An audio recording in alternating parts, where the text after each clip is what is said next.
Inquiry कराओ, मतलब भारत के पूरे स्टॉक मार्केट को क्रैश कराओ, छोटे इन्वेस्टर्स के पूंजी निवेश को समाप्त कराओ। और पीड़ा की बात यह है, हारने के बाद अब वो भारत को आर्थिक रूप से अस्थिर करने के षड्यंत्र में जुटे। फिर से एक बार कांग्रेस का हाथ आर्थिक अराजकतावादियों के साथ, आर्थिक आतंकवादियों के साथ। ये लोग देश के दुश्मन हैं। अब हिंडनबर्ग पर कड़ी से कड़ी कार्रवाई हो। अडानी समूह की सेहत या सेबी की साख और उसकी विश्वसनीयता पर कोई असर नहीं पड़ा। ये वही टूल किट आपका गैंग है जो बाकायदा इस्तेमाल कर रहा है इन तरह की रिपोर्ट्स को, चाहे वो बीबीसी की फिल्म आती है तो कभी इस तरह की रिपोर्ट्स आती हैं या फिर पेगासस मामले उठाए जाते हैं, जो उठाए तो जाते हैं सिर्फ और सिर्फ सरकार को और देश को बदनाम करने के लिए।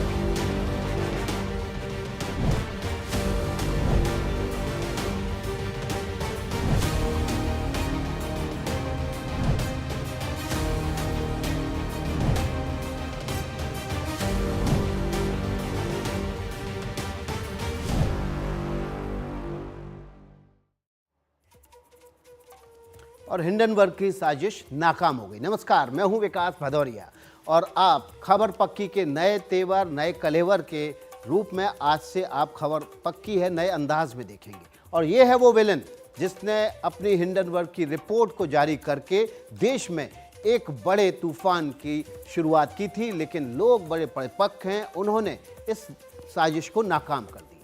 भारत के शेयर बाजार के खिलाफ अमेरिकी शॉर्ट सेलर हिंडनबर्ग का षड्यंत्र आज औंधे मुंह गिर पड़ा।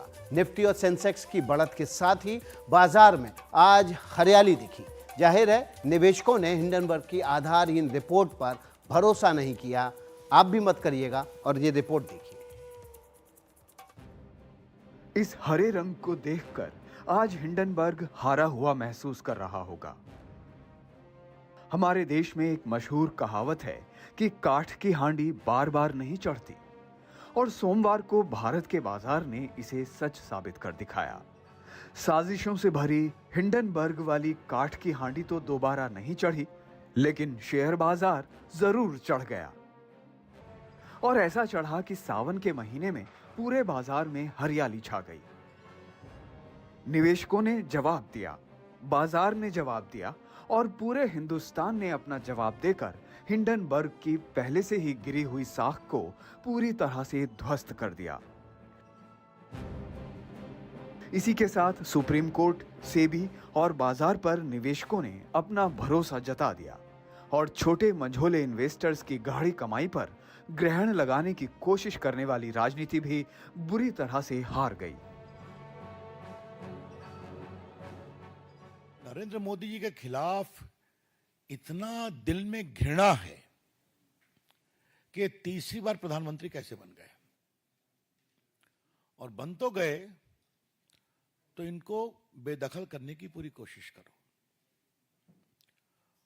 और पीड़ा की बात यह है, हारने के बाद अब वो भारत को आर्थिक रूप से अस्थिर करने के षड्यंत्र में जुटे हुए हैं। ये देश को बदनाम करने वाले गैंग हैं राहुल और जयराम रमेश। हिंडनबर्ग हमें बदनाम करता है, हम इसे देश की बदनामी को बर्दाश्त नहीं करेंगे। ये लोग देश के दुश्मन हैं। अब हिंडनबर्ग पर कड़ी से कड़ी कार्रवाई होगी। हालांकि सुबह बाजार गिरावट के साथ खुला, लेकिन यह गिरावट इतनी मामूली थी कि उसे सामान्य गिरावट के रूप में देखा गया। इसकी तस्दीक तब हो गई जब थोड़ी ही देर में बाजार ने ऊपर उठना शुरू कर दिया और हिंडनबर्ग की हाय हाय करते हुए बाजार ने फर्जी रिपोर्ट को बाय बाय कर दिया। देखिए, भारत की आर्थिक जो प्रोग्रेस है वो तेजी से हो रही है। कुछ ऐसे पैरामीटर होते हैं जिसमें जब भारत प्रोग्रेस करता है तो हो सकता है कुछ देश प्रशंसा करें, लेकिन कुछ देशों को पीड़ा भी हो सकती है। भारत का जीडीपी सबसे तेज गति से बढ़ रहा है और लगातार ग्रोथ हो रही है, तो उनको लगता है भी इतना जीडीपी ग्रोथ कैसे। फिर हमारा जो फिजिकल डिफिसिट है उसको हमने कंट्रोल में रखा है। हमारा जो एमएसएमई सेक्टर है वो हमारा शानदार योगदान दे रहा है। इंडस्ट्रियल प्रोडक्शन वो हमारे देश की जो आर्थिक प्रगति है उसमें तेजी से योगदान दे रहा है। तो ये कई चीजों को कई लोगों को लगता है भी ये इतना मोदी जी के नेतृत्व में कैसे आगे देश बढ़ रहा है। इसलिए कई बार ऐसी चीजें ला करके देश को बदनाम करने का काम कुछ लोग करते हैं। कांग्रेस का एक ही काम है, देश में अराजकता फैलाना, देश को विवादित मामलों में उलझाना।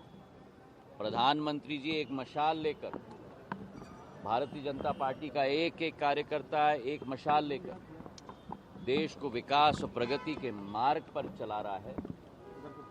कांग्रेस केवल भटकाने की कोशिश, अंधेरे में रखने की कोशिश, जो उनकी पद्धति रही है इतने वर्षों से, उसी पद्धति पे कांग्रेस चल रही है। विगत कई वर्षों से जब जब भारत में संसद का सत्र चलता है तब तब विदेश में कोई ना कोई रिपोर्ट छपती है।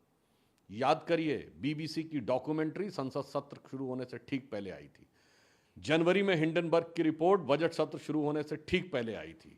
कभी रिलीजियस फ्रीडम की रिपोर्ट आती है, कभी किसानों को लेकर कमेंट आता है विदेश से, तो कभी ग्रेटा थनबर्ग का स्टेटमेंट। ये सारे सीक्वेंस जाके देख लीजिएगा, संसद सत्र के दौरान ही आते हैं। और आज बरबस विपक्ष ने जब संसद सत्र का विषय उठाया तो ये और साफ हो गया कि इसका मतलब, ये संदेह बहुत गहरा हो जाता है कि सीमा पार से विपक्ष के कुछ ऐसे तार जुड़े हुए हैं कि भारत के हर संसद सत्र के दौरान एक अव्यवस्था का वातावरण उत्पन्न किया जाए। भारत के अंदर ये आर्थिक अराजकता उत्पन्न करना चाहते हैं भ्रम के द्वारा।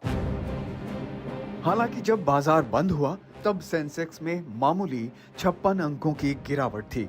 निफ्टी भी 20 अंक नीचे बंद हुआ, लेकिन कुल मिलाकर बाजार की दिन भर की चाल से ये स्पष्ट हो गया कि हिंडनबर्ग की साजिश का रत्ती भर भी असर नहीं हुआ। मार्केट को हम लॉन्ग टर्म नज़रिए से देखें, हमारी ओवरऑल इकोनॉमी अच्छी चल रही है, हमारा मार्केट अच्छा चल रहा है। जैसे मैंने बताया कि हर पार्ट मार्केट का अच्छा चल रहा है। पर्टिकुलरली जो सबसे ज़्यादा कंफर्ट देने वाली चीज़ है इन्वेस्टर को, कि हमारा रेगुलेटर और रेगुलेटरी फ्रेमवर्क बड़ा सशक्त है। हमको कभी भी अपने रेगुलेटरी फ्रेमवर्क पे डाउट नहीं करना चाहिए। और हम लकी हैं कि हमारे पास एक कैपिटल मार्केट में और ओवरऑल फाइनेंशियल सर्विसेज में बहुत अच्छे रेगुलेटर्स हैं और बड़े सशक्त रेगुलेटर्स हैं, और हमको उनके ऊपर भरोसा रखना चाहिए, और जिसकी वजह से ही हमारा मार्केट इतने अच्छे से चल रहा है। पूरी क्रोनोलॉजी को ऐसे भी समझिए कि सेबी के नोटिस का जवाब न देकर हिंडनबर्ग पहले ही संदिग्ध बन चुका था। हिंडनबर्ग तब अपने ही बनाए गड्ढे में गिरने लगा जब उसने सेबी को जवाब भेजने के बदले उसी के चेयरमैन पर सवाल उठाना शुरू कर दिया। जाहिर है भारत का बाजार पिछली बार साजिश का शिकार होते होते बच गया था। निवेशक पिछली बार की गलती से सबक लेने के बाद इस बार पूरी तैयारी के साथ आए और बाजार को अस्थिर करने की साजिश औंधे मुंह गिर पड़ी। Bureau report, NDTV India.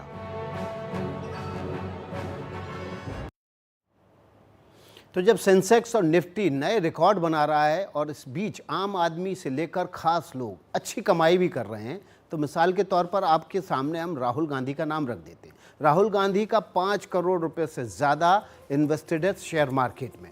News agency INS के मुताबिक राहुल गांधी को बीते करीब 5 महीनों में शेयर बाजार में, आप देखिए 5 महीनों के शेयर बाजार में उन्होंने 46.49 लाख रुपए का लाभ कमाया है। वही राहुल गांधी जो JPC की मांग कर रहे हैं, इसी शेयर मार्केट से लाभ कमा रहे हैं।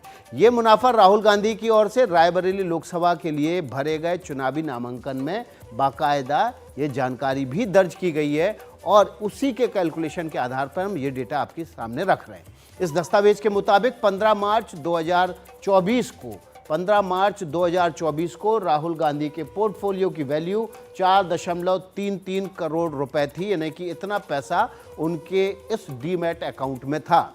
12 अगस्त 2024 तक उनके पोर्टफोलियो की कीमत बढ़कर 4.80 करोड़ रुपए हो गई, यानी कि 4 करोड़ 80 लाख रुपए हो गई। राहुल गांधी के पोर्टफोलियो में एशियन पेंट्स शामिल है। देखिए, हम शेयर मार्केट में किन किन कंपनियों में उन्होंने पैसा लगाया रखा है ये भी हम आपके सामने रख रहे हैं। एशियन पेंट्स शामिल है, बजाज फाइनेंस शामिल है, हिंदुस्तान यूनिलीवर लिमिटेड के शेयर भी शामिल हैं, जिसमें राहुल गांधी ने बाकायदा इन्वेस्टमेंट किया है। इसके अलावा बड़ी IIT firm Infosys, ITC, TCS, Titan, tube investment के शेयर भी राहुल गांधी ने अपने इस पैसे से शेयर मार्केट में खरीदे हैं। इसके अलावा आपको बता दें कि ये तब है जब हिंडनबर्ग की रिपोर्ट के बाद राहुल गांधी ने कहा था कि लोगों का निवेश रिस्क जोन में पहुंच गया है, तो राहुल गांधी ने क्यों नहीं अपने शेयर बेच के पैसा बाहर निकाला। और ये बात खुद राहुल गांधी को तगड़ा मुनाफा हो रहा है, ये भी वो छिपा रहे हैं। तो हम आपके सामने देखिए शेयर बाजार में आज क्या हुआ वो रिपोर्ट रख देते हैं। शेयर बाजार में आज बता दिया कि हिंडनबर्ग की रिपोर्ट का उस पर कोई असर नहीं हुआ है। वैसे सेबी ने एक दिन पहले ही निवेशकों से कहा था कि उन्हें किसी भी आशंका से घबराने की ज़रूरत नहीं है। आज शेयर बाजार में शुरू हुई गिरावट दिखी, शुरुआत के साथ जो गिरावट दिखी, लेकिन जल्दी बाजार इससे उभरा। और ध्यान देने की बात यह है कि अगर निवेशक उन बयानों में फंस जाते जो राजनीति के विपक्षी गलियारों से आ रहे हैं तो उनका क्या होता, उनका पैसा डूब भी सकता था। लेकिन भारतीय बाजार में निवेशक बेहद परिपक्व हो चुका है।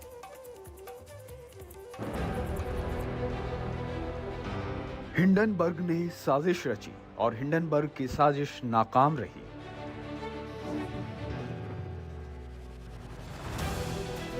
कांग्रेस की ओर से राहुल गांधी ने तो यहां तक कह दिया कि अगर निवेशकों की गाढ़ी कमाई डूब जाती है तो इसके लिए कौन जिम्मेदार होगा।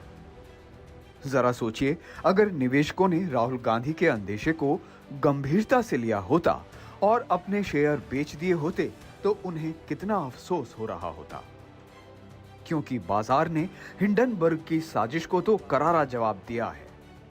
कांग्रेस पार्टी, उनके सहयोगी और टूल किट गैंग भारत से नफरत करने लगा है। भारत की अर्थव्यवस्था अस्थिर हो, अराजकता हो।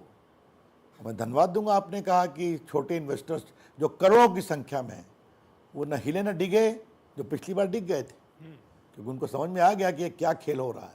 हाँ, इसलिए बात कही गई है और देश में कांग्रेस पार्टी के मंसूबों को एक्सपोज करना बहुत जरूरी है। सेबी की चेयरपर्सन और उनके पति ने एक महत्वपूर्ण स्पष्टीकरण में ये माना है कि जिस फंड का जिक्र हिंडनबर्ग ने अपनी रिपोर्ट में किया है, उसमें 2015 में उन्होंने निवेश जरूर किया था, क्योंकि उस वक्त उनके करीबी दोस्त उस फंड के चीफ इन्वेस्टमेंट ऑफिसर थे। लेकिन 3 साल बाद 2018 में जब उस फंड के चीफ इन्वेस्टमेंट ऑफिसर ने उस फंड को छोड़ दिया, तो उन्होंने उसमें जो भी निवेश किया था उसको रिडीम कर लिया, यानी वो पूरी तरह से उस फंड से अलग हो गए। उन्होंने ये भी स्पष्टीकरण दिया है कि 2015 से 2018 के बीच उस फंड ने किसी भी समय अदानी ग्रुप की किसी भी कंपनी, बॉन्ड या डेरिवेटिव में किसी तरह का कोई निवेश नहीं किया था। तो हिंडनबर्ग ने पैनिक क्रिएट करने की कोशिश की, लेकिन नाकाम रहा।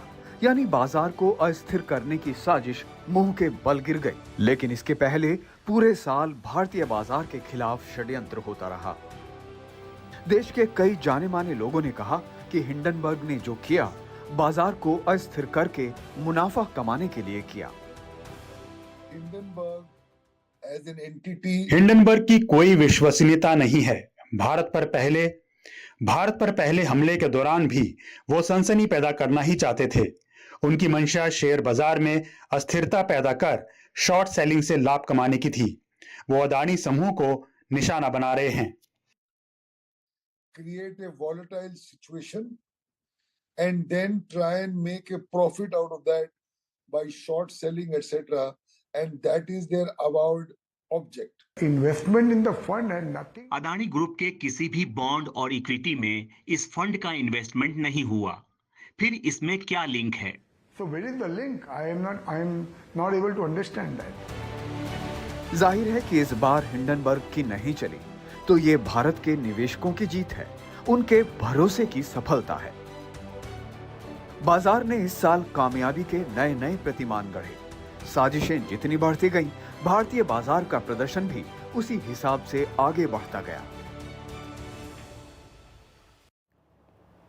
तो हिंडनबर्ग ने अपनी रिपोर्ट के जरिए भारत में आर्थिक अराजकता फैलाकर भारत के खिलाफ एक तरह से युद्ध छेड़ने की कोशिश की थी। इसका जवाब भी उसको जनता ने दे दिया है। अभी छोटा सा ब्रेक ले रहे हैं। ब्रेक के आगे आपको बताएंगे कौन है माधवीपुरी बुच, जिनको लेकर हिंडनबर्ग ने अपनी रिपोर्ट के जरिए भारत में अराजकता फैलाने की कोशिश की।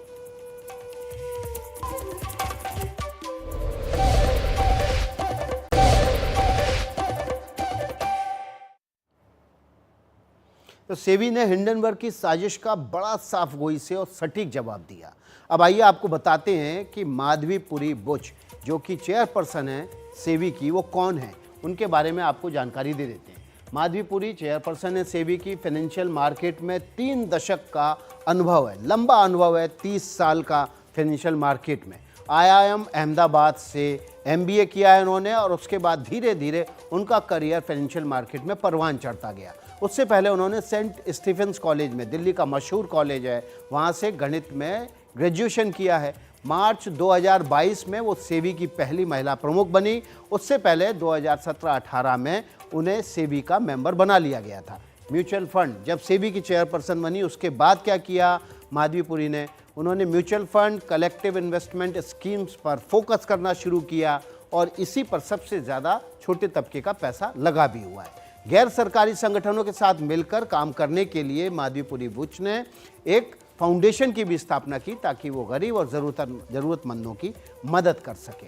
तो माधवीपुरी बुच जिनके ऊपर हिंडनबर्ग ने अपनी साजिशन एक रिपोर्ट जारी की ताकि भारत में एक आर्थिक अराजकता पैदा की जा सके, उस अराजकता को निवेशकों ने फिलहाल धता बता दिया। अभी छोटा सा ब्रेक ले रहे हैं, ब्रेक के बाद फौरन लौटें।